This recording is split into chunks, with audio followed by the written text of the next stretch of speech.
Speaking of new views and new images, one of the things that we also had a discussion in the field about, which I felt was really refreshing.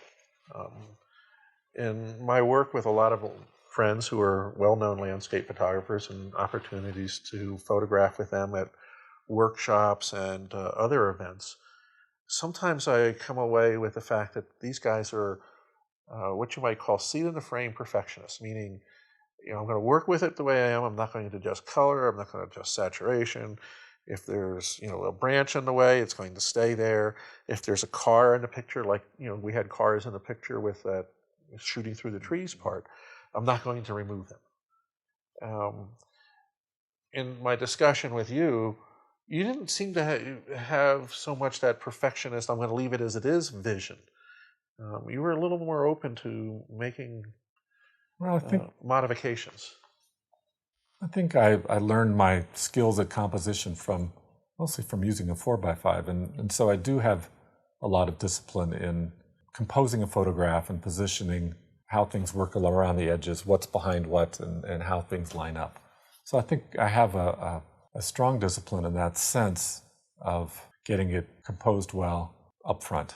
So I'm not thinking about how I can manipulate things later on. So having grown up with that 4x5, film was expensive, so you couldn't take very many shots, and so it had to be right. That discipline taught me how I wanted things to be arranged in the frame.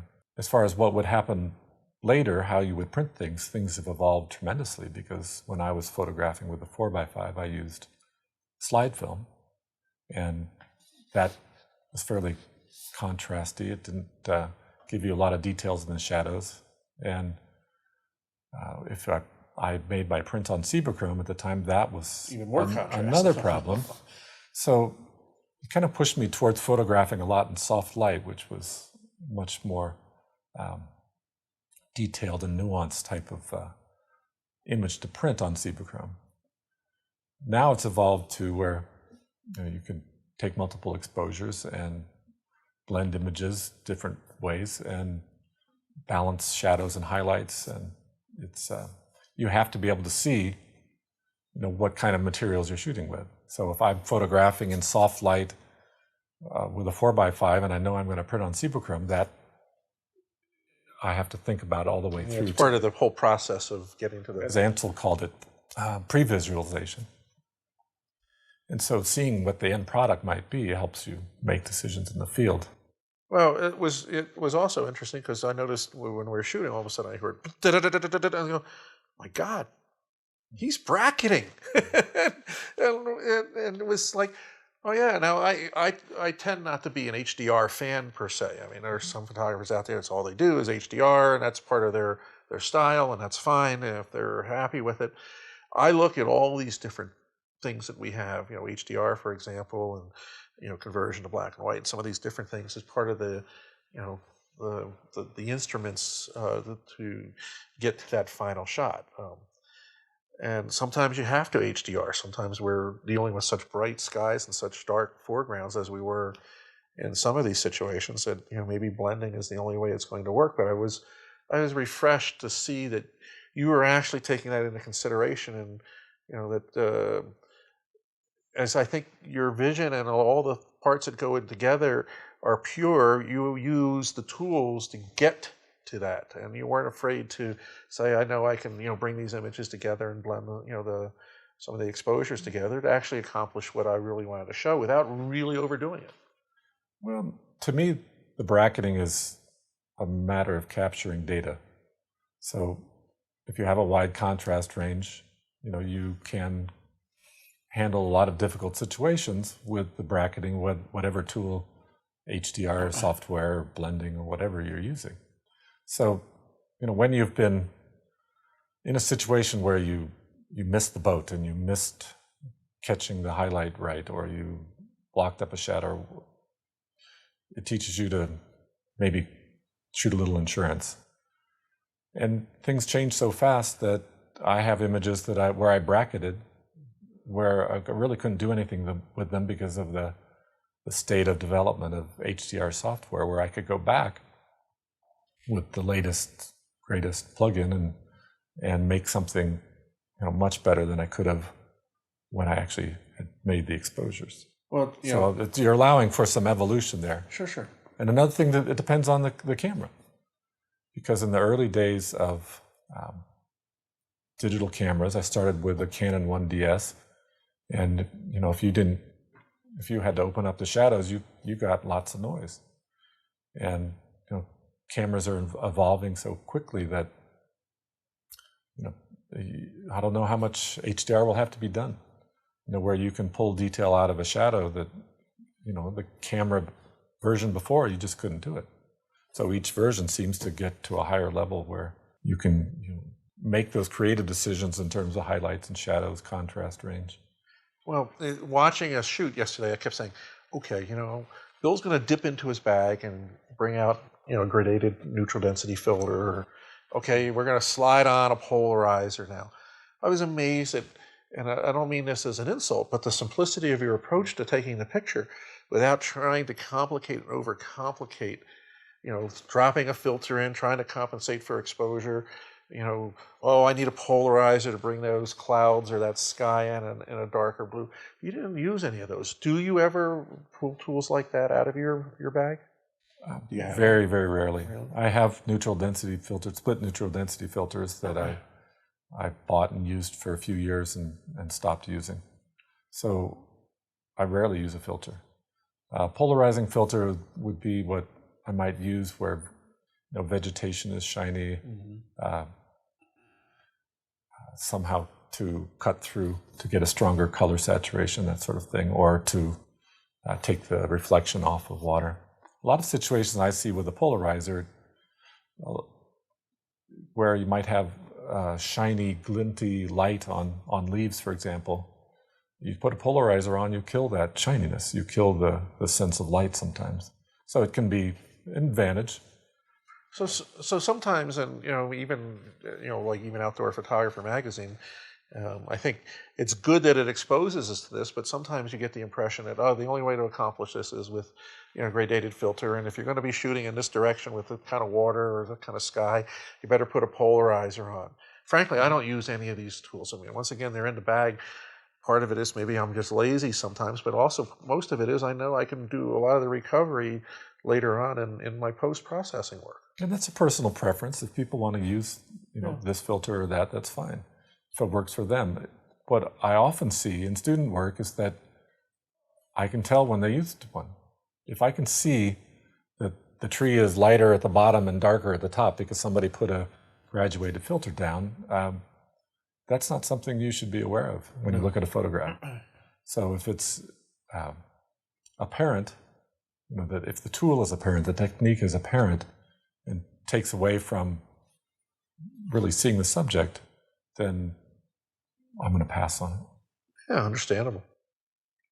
All right. And a lot of people work different ways because I need to keep it simple. Like you were saying, I don't get too fancy. Your approach. I'm a straight shooter. Straight shooter, actually, and I was expecting, that you would be doing things a lot differently, but no, your approach is straight, and it's easy, and without all this complication, you're actually freeing your mind up to start seeing other things in the landscape, and that's what you showed me yesterday, and as our viewers will see with some of the stuff of us in the field. With the amount most people photograph, the skill set that's developed, if you photograph, 2 weekends a month, it's hard to process all the technique you're trying to incorporate. If you're photographing every day or close to that, you get to, your tools and they disappear. They're not part of the connection with the subject. Okay. So for me, if I have too much to worry about, it overwhelms my creative process. So there's a delicate balance. You want good technique. Good. You want things to be exposed properly, and all those things are good. But beyond those basics, if you overwhelm yourself with this filter and that trick, you're involved with the trick. You're not involved with the subject. It's interesting you call it a trick. One of the things that everybody always wants to hear about is equipment. And I don't want to concentrate too much on it, but what are you doing? You went from 4x5 to digital, or actually, you tell me kind of what your transition is to what you're working with today. Well, I started out with 35 millimeter and Pentax Spotmatic a long time ago. God, really? The screw-on lens? Oh, yeah. I wasn't even paying that now. That was great. Yep, that was my first camera in college. And then in the early 80s, I started using a 4x5. So a large body of my work is from 4x5. And I was working with Canon as part of their Explorers of Light, and I had film cameras for a while, and then they were coming out with some interesting digital cameras and in the early 2000s. And I got a loaner from them and tried it out and got excited about it. And then the next model was a step better, and just was something I was always attached to, using a 35 millimeter camera. I like doing macro. I like using telephoto to compress space and isolate areas, and it just fell right into using the Canon digital cameras back starting about 2005. And you're using which version of the Canon camera now? Now I still use the 1DS Mark III, which I've had since it came out, and also using the 5D Mark III. And your normal lens is one of the things I was amazed about is that I figured, oh, God, William's going to be, he's this Canon Explorer Light guy. He's probably got like a whole bunch of, glass and a lot of white stuff, white glass. You really don't. So your lenses are? No, my main lens is the 70-200. I use the 2.8. I used it a lot in India where I needed a faster lens, so that's why I have a faster lens, but I don't really need it for landscapes, but that's what I use. I did a search on Lightroom where you have your library and you select the lens and see how many. There was probably 90% of my shots were taken with the 70-200. And what other lenses do you own?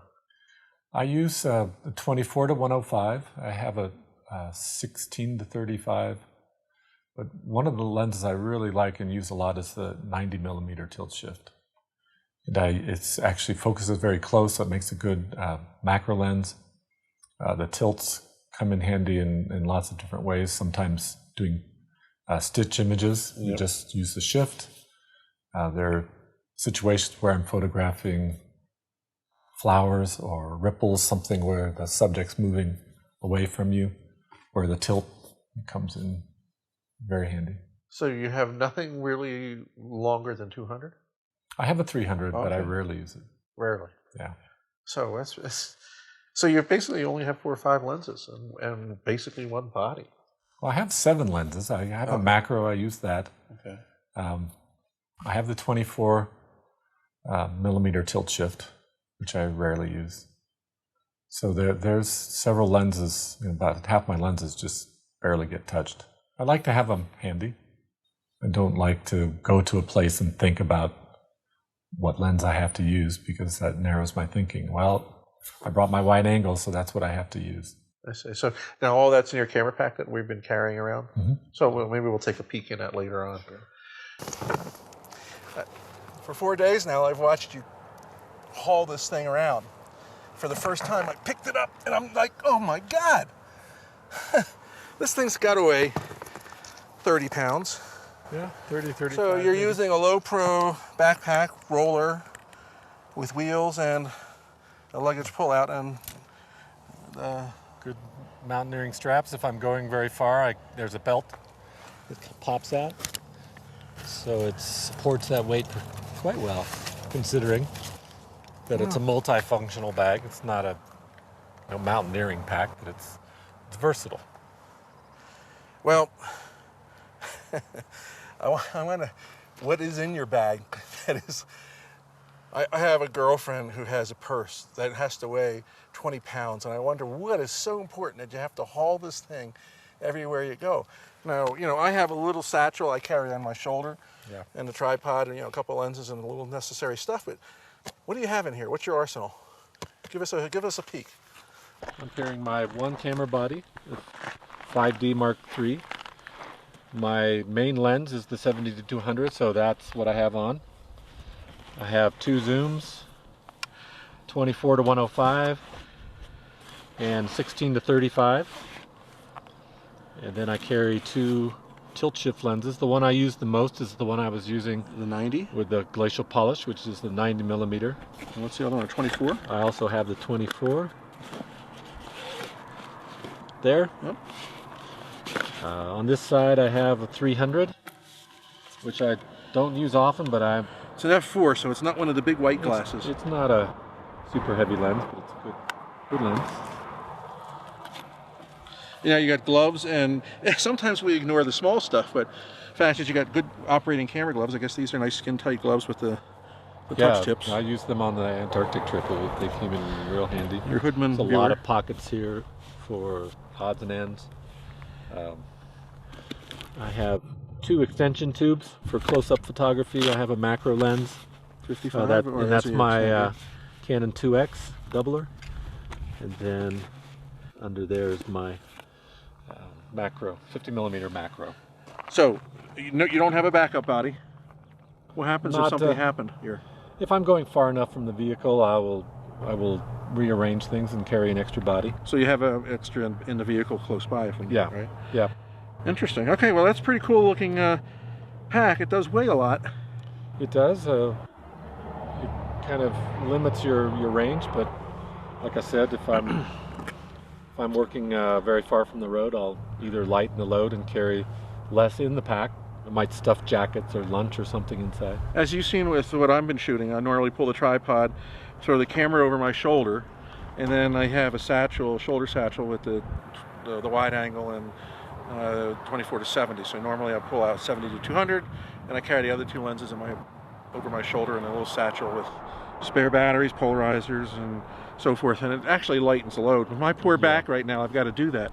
Yeah, that makes sense. And a lot of people don't want to or need to carry so much gear. I just like to have all the tools in one place, and while I can still carry it, I will. And well, when you scale can't, down when I have to. When you have a hard time carrying it, you got to start looking at this mirrorless option, because when Michael showed this to me the other day with everything in the pack, and it only weighed 12 pounds, and it was equivalent to what we were carrying with our big gear here, it makes you start rethinking everything. So. Right. Well, the things are moving that way, and I'm looking forward to being able to do that. You know, if you go to Luminous Landscape, you got a lot of information about that. I will look into it. I've seen what's up, and I'll look forward to what's next. Anyway, pretty slick. And your tripod is a Gitzo? Gitzo.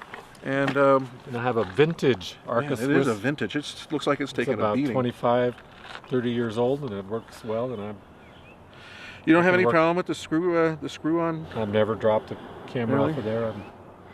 I did it twice, and after that the clamping thing went on. I've had students with the fanciest, latest everything, and have them lose it. So, you know, if it's either locked in or it's not. It doesn't feel like it's a very heavy head, but it certainly looks nice. No, it's good, solid. And they're the ones that made the whole thing. So pretty nice. When I originally started using it, I was using 4x5, and it was just strong enough to use the 4x5. And my 4x5 was metal, folding Vista camera, and it wasn't as light as a wood camera, but it was a good combination. It worked. Not too heavy, but solid enough to do the job. Excellent. Well, let's go back out, and the light's changing very rapidly here, and finish off our evening. If you can find us a cloud, we'll find find some low-angled sun and probably photograph some more rocks. Okay.